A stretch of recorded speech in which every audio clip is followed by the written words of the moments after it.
आज सकाळी आपल्याला सर्वांना माहिती आहे एक हिट अँड रनची केस झालेली आहे।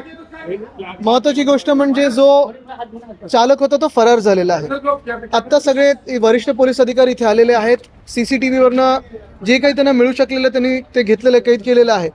जो चालक होता, जो तरुण मुलगा होता, त्याला आता पकडण्याचा पूर्ण प्रयत्न सुरू आहे।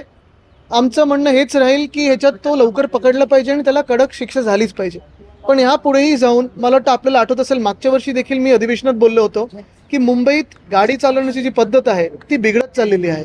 मग रॉंग साईड ड्रायव्हिंग असेल, सिग्नल तोडणं असेल, एकंदर वातावरण असं झालं की फिजिकल प्रेझेन्स कुठेतरी आपल्याला कायद्याचा दिसला पाहिजे आणि हा कायद्याचा दबाव असला तरच हे सगळं आटोक्यात येईल। मला वाटतं ह्याच केससोबत जसं मी सांगितलं की सगळीकडे ट्रॅफिक पोलीस हे दिसले पाहिजेत, गाड्यांना अडवलं गेलं पाहिजे, नुसतं सीसीटीव्हीवर आता भागून चालणार नाही। बघा हे शहा कोण आहेत आता आपण सगळ्यांनी माहिती घ्या, पण आमच्या इथे कोळीवाड्यातल्या एका व्यक्तीवर त्यांनी गाडी चालवलेली आहे आणि सगळ्यात महत्त्वाचं म्हणजे बघा कोणी कुठच्याही पक्षाचं असलं तरी मी तरी आता ते राजकीय करणार नाही, लगेच राजकीय रंग यायला मी देणार नाही। या भारताचा नागरिक म्हणून माझी ही मागणी राहील की कडक शिक्षा झालीच पाहिजे आणि जो गाडी चालवत होता त्याच्यावर शिक्षा झाली पाहिजे। सगळे एव्हिडन्स आहेत त्याच्यावर कारवाई झालीच पाहिजे। आता राजकीय हस्तक्षेप नको याच्यात, ही सगळ्यांची अपेक्षा आहे। आम्ही पण उचललेलं आहे, आधी पण उचललेलं आहे, पण महत्त्वाची गोष्ट म्हणजे सभागृहात करण्यापेक्षा आता पोलिसांनी कारवाई सुरू केलेली आहे। आमची अपेक्षा ही की लवकरात लवकर तो जो कोणी चालक असेल, तो मुलगा जो कोणी असेल त्याला अटक झालीच पाहिजे आणि कारवाई झाली पाहिजे। आता मी राजकीय आरोप परत सांगतो ह्या घटनेवर आता करणार नाही।